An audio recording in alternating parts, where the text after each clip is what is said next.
प्यारे मित्रों, आज हम लोग पढ़ेंगे गोदान का कथा सार। पिछली वीडियो में हमने पाठ का परिचय जाना था। आज जानेंगे कथा सार। अवध प्रांत में 5 मील के फासले पर 2 गांव हैं, सेमरी और बेलारी। होरी बेलारी में रहता है और राय साहब अमरपाल सिंह सेमरी में रहते हैं। खन्ना, मालती और डॉक्टर मेहता लखनऊ में रहते हैं। गोदान का आरंभ ग्रामीण परिवेश से होता है। धनिया के मना करने पर भी होरी राय साहब से मिलने बेलारी से सेमरी जाता है। उसे लगता है कि राय साहब से मिलते रहने से कुछ सामाजिक मर्यादा बढ़ जाती है। वह कहता है, यह इसी मिलते जुलते रहने का प्रसाद है कि अब तक जान बची हुई है। वह समझता है कि इन पाँव तले अपनी गर्दन दबी हुई है, इसलिए उन पाँव के सहलाने में ही कुशल है। रास्ते में उसे पड़ोस के गांव का ग्वाला भोला मिलता है। उसकी गाय को देखकर होरी के मन में एक गाय रखने की लालसा उत्पन्न होती है। वह विधुर भोला के मन में फिर से सगाई करा देने का लालच देता है। भोला उससे 80 रुपए की गाय उधार पर ले जाने का आग्रह करता है और अपने पास भूसे की कमी की बात करता है। होरी अभाव में पड़े आदमी से गाय ले लेने को उचित न मानकर फिर ले लूँगा कहकर गाय लेने से मना कर देता है, पर भूसा देने का वादा करके सेमरी में पहुँचता है। राय साहब अपनी असुविधाओं को बताकर चाहते हैं कि टैक्स की वसूली में होरी उनकी सहायता करे। होरी उनकी बातों में आ जाता है। इस समय एक आदमी आकर राय साहब को बताता है कि मजदूर बेगार करने से मना कर रहे हैं। यह सुनकर राय आग बबूला हो जाते हैं और उन्हें हंटर से ठीक करने की कह उठकर चले जाते हैं। घर पर पहुंचकर राय साहब की तारीफ करता है तो बेटा गोबर उन्हें रंगा सियार कहता है, उनसे अपनी नफरत जाहिर करता है। होरी बताता है कि उसने भोला को भूसा देने का वचन दिया है। यह सुनकर गोबर यानी उसके पुत्र और धनिया यानी उनकी पत्नी उस पर बिगड़ पड़ते हैं। होरी जब बताता है कि भोला धनिया की प्रशंसा कर रहा था तब धनिया कुछ नरम पड़ जाती है। भोला भूसा लेने आता है। धनिया 3 खोचे भूसा भरवाकर पति और बेटे को उसके घर तक भूसा पहुंचाने को कहती है। भोला के घर पर उसकी विधवा बेटी झुनिया है, उससे गोबर की मुलाकात होती है। दोनों परस्पर के प्रति आकर्षित हो जाते हैं और भोला होरी से दूसरे दिन गाय लेने को कहता है। दूसरे दिन गोबर भोला के घर से गाय लाता है। झुनिया उसे छोड़ने बेलारी के निकट तक आती है, फिर मिलने का वादा करके लौट जाती है। तो झुनिया जो है वो भोला की बेटी है जो विधवा है, और यहाँ जो गोबर है वो होरी का पुत्र है। दोनों में प्रेमाकर्षण है। गाय के आते ही होरी के घर में आनंद की लहर उमड़ती है। गाय का भव्य स्वागत किया जाता है। गाय के लिए आंगन में नाद गाड़ी जाती है। गांव वाले आकर गाय के लक्षण भी और होरी की खुशकिस्मती की तारीफ करते हैं। केवल अलगोजा हो गए उसके 2 भाई हीरा और शोभा उसके भाई हैं, वो दोनों नहीं आते हैं। इससे होरी को बड़ा दुख होता है। जब वो होरी को बुलाने जाता है, जब वो हीरा मतलब अपने भाई को, तो सुनता है कि हीरा शोभा के सामने होरी की निंदा कर रहा था। शोभा मतलब उसी का भाई। होरी धनिया को बताता है। धनिया यह सुनकर उससे झगड़ती है। सेमरी में राय साहब के घर पर उत्सव है। उसने धनुष यज्ञ नाटक में होरी जनक के मालिक का अभिनय करता है। मतलब नाटक होता है एक धनुष यज्ञ जिसमें होरी जो है राजा जनक के मालिक का अभिनय करता है। उत्सव के लिए होरी को 5 रुपये नजराना देना है। राय साहब के मेहमानों में गांव और शहर के लोग हैं। शहर के मेहमान हैं बिजली पत्र के संपादक पंडित ओमकार नाथ, वकील तथा दलाल मिस्टर तनखा, दर्शन शास्त्र के प्रोफेसर डॉक्टर मेहता, मिल मालिक मिस्टर खन्ना, उनकी धर्मपत्नी कामनी यानी गोविंदी, डॉक्टर मिस मालती और मिर्जा खुर्शीद। वहाँ बातचीत में राय साहब जमींदारी प्रथा के शोषण की निंदा करते हैं। डॉक्टर मेहता और राय साहब की कथनी और करने के अंतर के प्रति व्यंग्य करते हैं, क्योंकि कहते कुछ है राय साहब लेकिन हैं कुछ और। तो डॉक्टर मेहता जो है अच्छे इंसान हैं और बहुत समझदार हैं, सकारात्मक भूमिका में यहाँ पर हैं। तो राय साहब की कथनियाँ करने के प्रति व्यंग्य भी करते हैं। भोजन के समय मांस मदिरा का स्थान छोड़कर ओमकार नाथ अलग से फलाहार करना चाहते हैं, पर मिस मालती अपनी बातों से ओमकार नाथ को बुलावे में डालकर शराब पिलवा देती है और वायदे के मुताबिक 1000 रुपये इनाम लेती है। उसी समय पठान के वेश में डॉक्टर मेहता आकर रुपए मांगते हैं और धमकी देते हैं कि रुपए ना मिले तो वे गोली चला देंगे। अंत में होरी वहां प्रवेश करके पठान को गिराकर उसकी मूछें उखाड़ लेता है। पठान के वेश में आए मेहता की नाटकबाजी वहीं ख़त्म हो जाती है। उसी समय सब शिकार खेलने का कार्यक्रम बनाते हैं। 3 टोलियां बनती है। पहली टोली में मेहता और मालती जाते हैं। मालती मेहता के प्रति आकर्षित है, पर मेहता को इससे कोई आकर्षण नहीं है। मेहता को शिकार की चिड़िया पानी में लाकर एक जंगली लड़की देती है और दोनों को अपने घर तक ले जाकर मधुर व्यवहार से खुश कर देती है। इससे मालती ईर्ष्या करती है तो मेहता की नज़र में गिर जाती है। दूसरी टोली के राय साहब और खन्ना के बीच मिल के शेयर के बारे में बातचीत होती है। राय साहब शेयर खरीदने की बात टाल देते हैं। तीसरी टोली में तनखा और मिर्जा हैं। मिर्जा एक हिरण का शिकार करते हैं। हिरण को एक ग्रामीण युवक को दे देते हैं। सब मिलकर उस युवक के गांव में जाते हैं। खा पी कर खुशी से सारा दिन वहां बिताकर शाम को लौट आते हैं। होरी के घर पर गाय आ जाने से सब खुश थे। इतने में राय साहब का कारिंदा कहता है कि नोखे राम बाकी लगान न चुकाने वाले खेत में हल नहीं जोत सकेंगे। होरी पैसे का इंतजाम करने के लिए साहूकार झिंगरी सिंह के पास पहुंचता है। झिंगुरी सिंह की आंख गाय पर थी। उसने गाय ले लेने का चक्कर चलाया और कर्ज ना लेकर लाचार होकर गाय बेचकर लगान चुकाने के लिए वह राजी हो जाता है और धनिया को भी राजी कर लेता है। रात को घर के भीतर उमस होने के कारण वह गाय को बाहर लाकर बांधता है और बीमार शोभा को देखकर लौटते समय गाय के पास हीरा को देखकर ठिठक जाता है। उसी रात को विष दिए जाने से गाय मर जाती है। तो होरी धनिया को हीरा पर शक होने की बात बता देता है। तो धनिया हीरा को गालियां देती है और सारे गांव में कोहराम मचा देती है। होरी भाई को बचाने के लिए सच को छिपाकर गोबर की झूठी कसम खा लेता है। तो हीरा जो होता है, जो होरी का भाई है, उसने ही जहर पिला दिया था गाय को। लेकिन फिर भी होरी जो है अपने भाई हीरा का साइड लेता है और झूठी कसम खाता है अपने बेटे की कि मेरे भाई ने नहीं किया ऐसा। जांच पड़ताल करने दरोगा गांव में आता है। गांव के मुखिया लोग इस विपत्ति का फायदा उठाने के लिए हीरा पर जुर्माना लगाते हैं। कुर्की से बचने तथा परिवार की इज्जत बचाने होरी झिंगुरी सिंह से कर्ज लेकर रिश्वत के पैसे लाता है, पर धनिया के कारण वह दरोगा को मिल नहीं पाता है। दरोगा मुखिया लोगों के घर की तलाशी लेने की धमकी देकर उनसे भी रिश्वत के पैसे वसूल करके चला जाता है।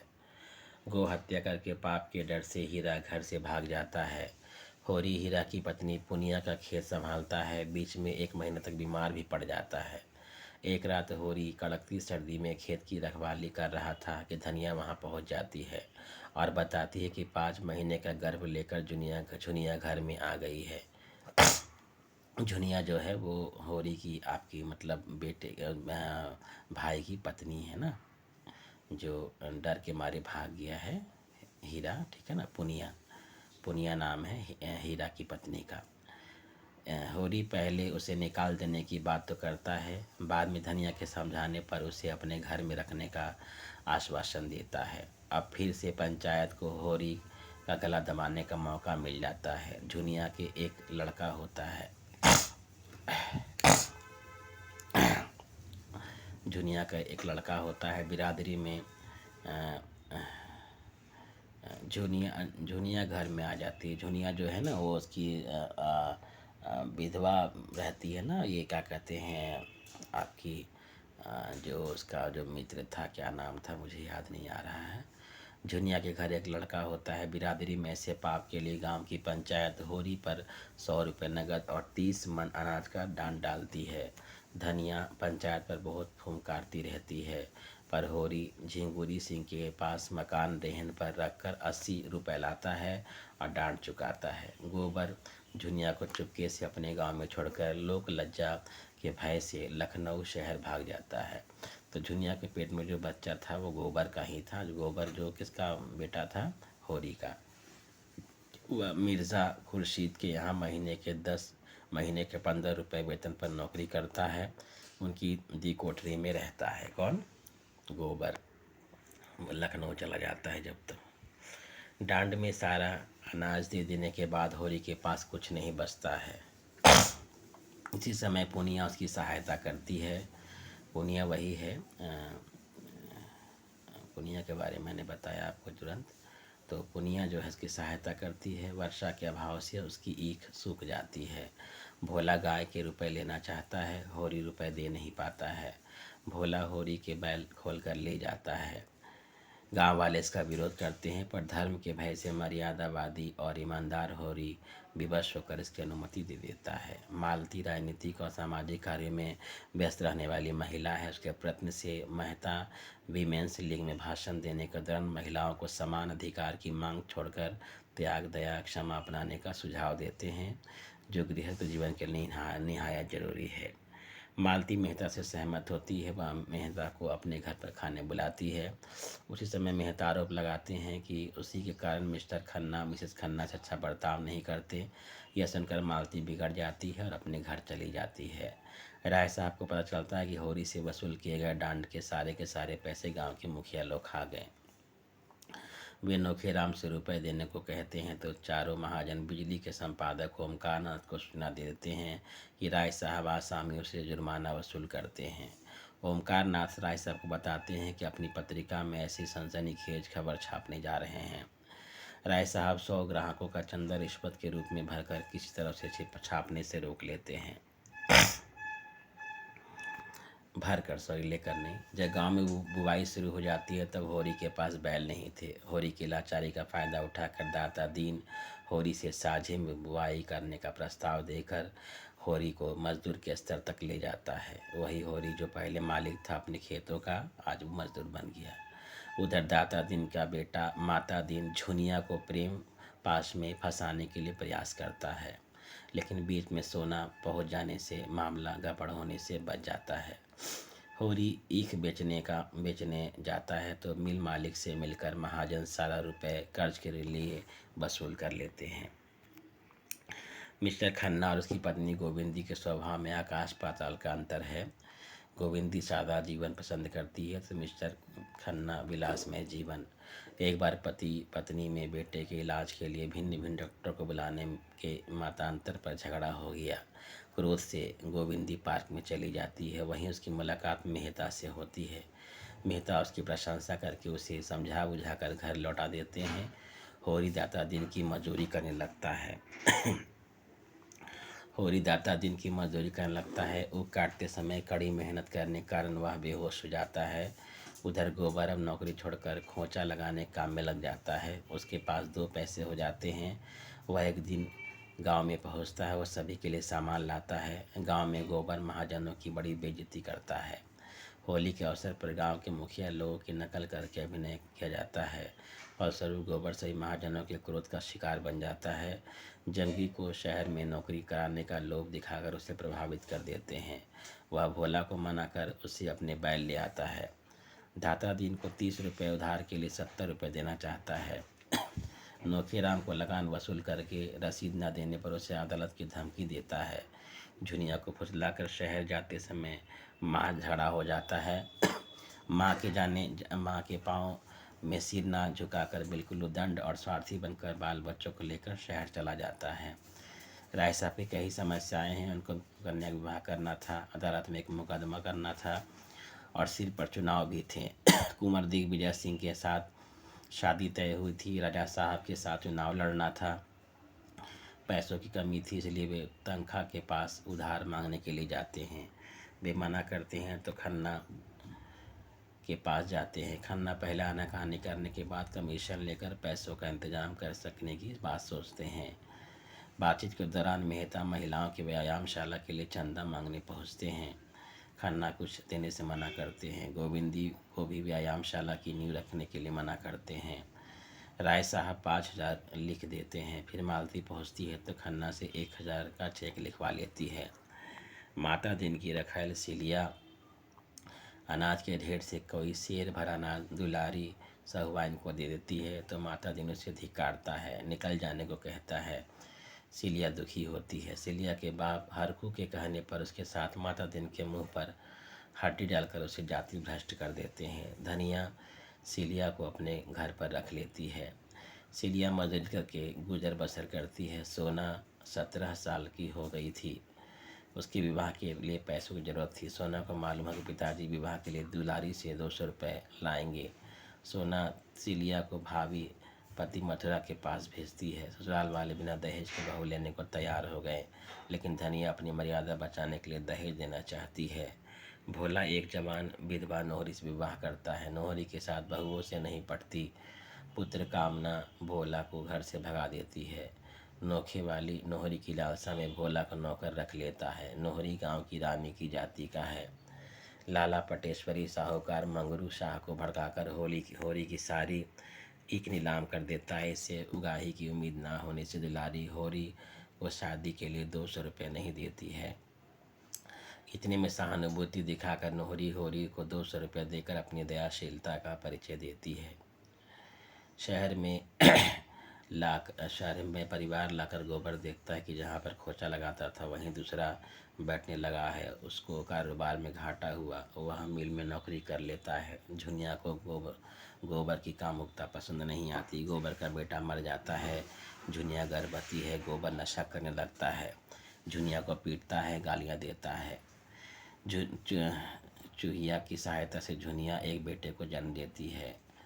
मिल में झगड़ा हो जाने से गोबर घायल हो जाता है। मिल गोबर की सेवा करने के दौरान पति पत्नी में फिर संबंध स्वाभाविक हो जाता है।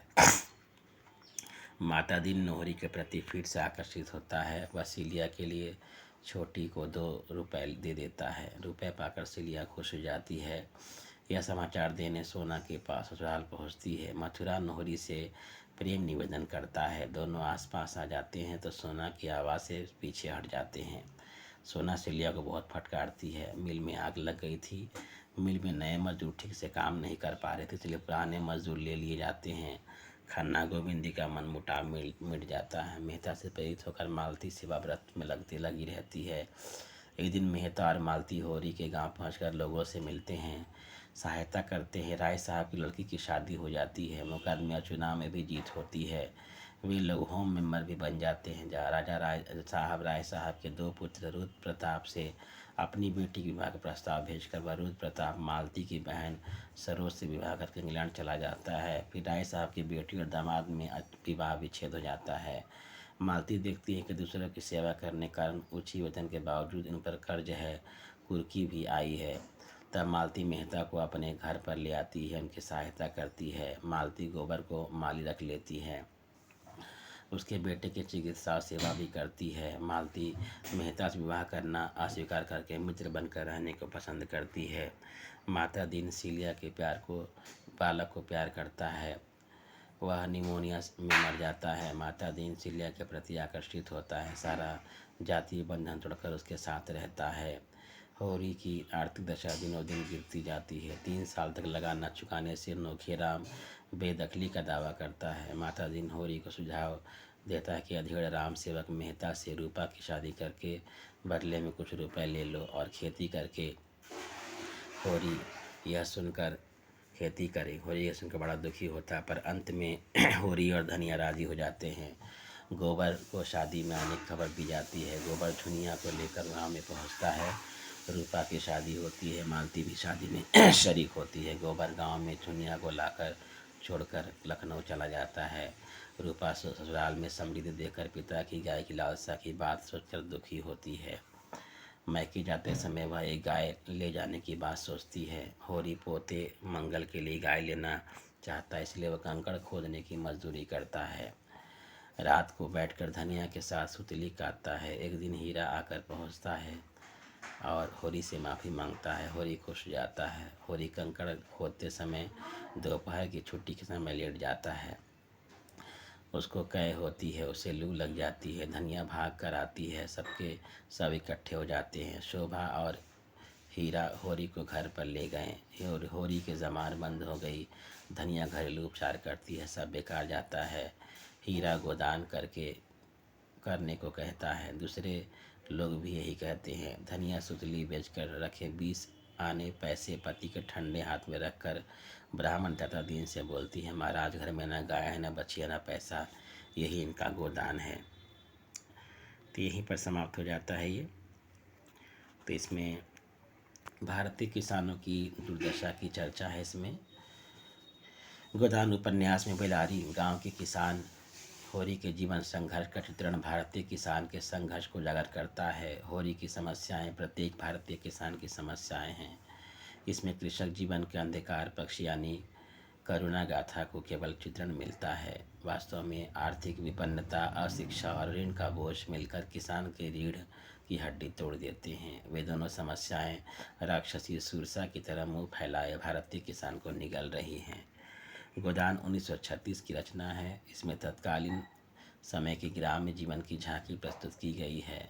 होरी सामंतवाद और पूंजीवाद के शोषण के चक्र में फंसता हुआ भी उससे निकलने के लिए संघर्ष करता है, छटपटाता है, अंत में टूट जाता है और काल के गाल में समा जाता है। धनिया पंच और बिरादरी के अन्याय से साहसपूर्ण संघर्ष करती है। बेटा गोबर अशिक्षा, अज्ञानता, धर्मांधता का विरोध करता है, साहूकार के छल को पहचानता है। उसका विद्रोही तेवर किसान के जागरण की चेतना प्रदान करता है और आशा संचार करता है कि किसान का भविष्य मंगलमय और सुखकर होगा। लेखक भी समतामूलक समाजवाद की प्रतिष्ठा की आशा करता है। होरी और धनिया के साथ जमींदार, साहूकार, पटवारी, दरोगा, मिल मालिक, पंच, बिरादरी की एक प्रबल शत्रु सेना खड़ी है और वे साहसपूर्वक उससे लोहा लेते हैं। होरी मर मिट जाता है पर समझौता नहीं करता है। गोदान में प्रेमचंद का आदर्शवादी दृष्टिकोण आकर यथार्थवादी बन जाता है। दमन और उत्पीड़न के युद्ध में शोषण का चक्र कैसे राष्ट्रीय विकास में बाधा पहुंचाता है, उसे किसान की दयनीय स्थिति के माध्यम से प्रस्तुत किया गया है। सभी शोषण, चाहे वह जमींदार का हो या साहूकार, मिल मालिक का हो या धर्म ध्वजाधारी पुरोहित का, अपना भाई हो या बिरादरी, सभी अवसर की ताक में रहकर किसानों का शोषण करते हैं। वे किसान के पसीने की कमाई से हिस्सा लेकर चैन की जिंदगी बिताते हैं और समाज में अपनी धाक जमाना चाहते हैं। गांव का जमींदार किसानों को लगान न चुकाने की स्थिति में खेत से बेदखल कर देते हैं। जमींदार अपना कोई उत्सव मनाते समय लोगों से बेगार करवाते हैं। शहर के मिल मालिक साहूकार से षड्यंत्र करके किसानों का सारा गन्ना ले लेते हैं और उसके सपनों को चकनाचूर कर देते हैं। गांव में किसान आर्थिक अभाव की चक्की में पिस जाते हैं। वे प्रायः अशिक्षित हैं, इसलिए अंधविश्वास से मुक्त नहीं हो पाते। अपनी गरीबी को पूर्व जन्म के कर्मों का परिणाम और जमींदारों की धनाढ़ता को पूर्व जन्म का पुण्य मानकर संतुष्ट रहना किसानों की नियति बन जाती है। पुरोहित वर्ग, ब्राह्मण वर्ग उनको अभिशाप दे सकते हैं। प्रतिकार के लिए धार्मिक विधान करना आवश्यक है। ऐसे विचार रखने वाले किसान शोषण तंत्र से मुक्त नहीं हो पाते। गांव में संयुक्त परिवार टूट जाते हैं। भाई भाई पर संदेह करता है, अपना उल्लू सीधा करना चाहता है, ईर्ष्या करके भाई सर्वनाश भी करता है। गांव में लड़ाई झगड़ा आम बात है। होरी धनिया को, हीरा पुनिया को, कामता भोला को, मथुरा का बाप मथुरा को, गोबर झुनिया को पीटते हैं। पुरुष का नारी को मारना पीटना और नारी का उसे सह जाना, पुरुष प्रधान समाज में अपनी आवाज़ न उठा पाना उस समाज का एक नग्न चित्र है।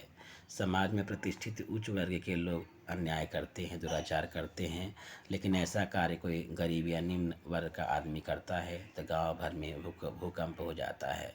माता दीन एक चमारिन के, झिंगुरी सिंह एक ब्राह्मणी के, नौखे राम एक अहिरिनी को रखे हुए है। चमार माता दिन के मुंह में हड्डी डाल देते हैं तो वे 300 रुपये खर्च करके काशी पंडित के द्वारा प्राचित करके शुद्ध हो जाते हैं। पर गोबर विधवा झुनिया को घर ले आता है तो पंच की दृष्टि से बहू बेटियों की इज्जत खतरे में पड़ जाती है। इस अपराध के लिए होरी को आर्थिक दंड भुगतना पड़ता है।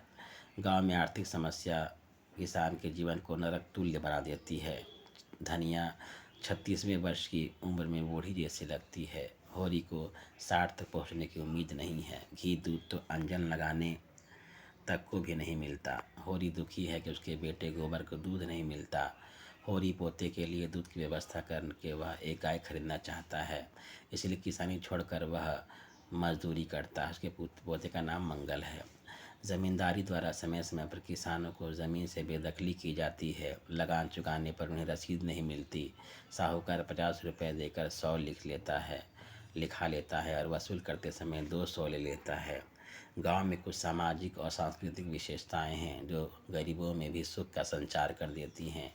होली के अवसर पर सब कुछ खुलकर नाटक खेलते हैं और अन्याय पर व्यंग करते हैं। होली की गाय को देखने सब गांव वाले आते हैं। हीरा जब गाय देखने नहीं आता तो होरी उससे बुलाना चाहता है। गांव में सभी किसान ईमानदार होते हैं। होरी सभी को पैसे चुकाता है। वह आदर्श पर अडिग रहता है। वह अपने बेटे से कहता है, नीति हाथ से ना छोड़नी चाहिए बेटा, अपनी अपनी करनी अपने अपने साथ है। भारतीय किसान गाय को देवता मानते हैं। होरी कहता है, गऊ से ही तो द्वार की शोभा है। सवेरे सवेरे गऊ के दर्शन हो जाएं तो क्या कहना। गाय की लालसा में ही होरी की मौत हो जाती है। गांव के किसान धर्म के प्रति बड़ी निष्ठा करते हैं। गांव के किसान धर्म के प्रति बड़ी निष्ठा करते हैं। इसी धर्म के कारण डर से वे साहूकार को पाई पाई चुका देते हैं। वे पाप पुण्य में विश्वास करके सारी यातनाएं सहते हैं। अंत में होरी की मुक्ति के लिए धनिया गोदान करने में असमर्थ होकर भी दाता दिन को सुतली बेचने से मिले 20 आने पैसे को गोदान के रूप में दे देती है। भारतीय किसान जीवन भर मेहनत करने पर भी अपनी सामान्यतम इच्छा को पूर्ण नहीं कर पाते।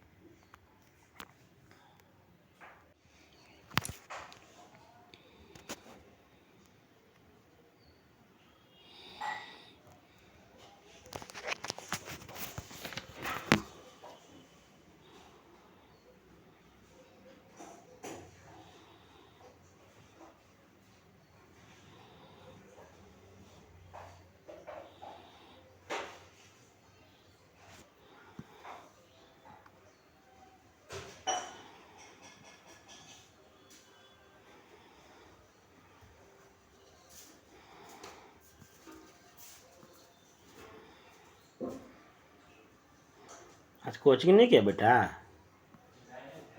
तो फिर किसका? ओह अच्छा।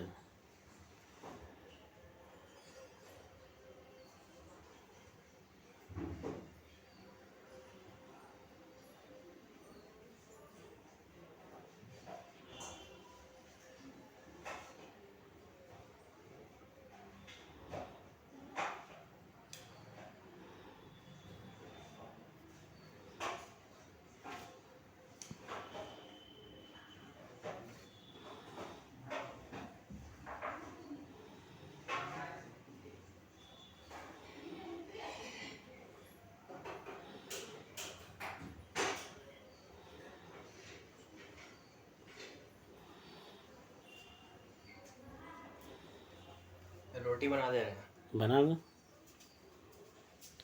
ज़्यादा नहीं खाएंगे हम। कितना बना दे? 2 को बनाना, ज़्यादा नहीं बनाना। बस। हाँ, फिर रात में बनेगा। अब नहीं पढ़ने जाएगा? क्या? आप पढ़ने नहीं जाओगे?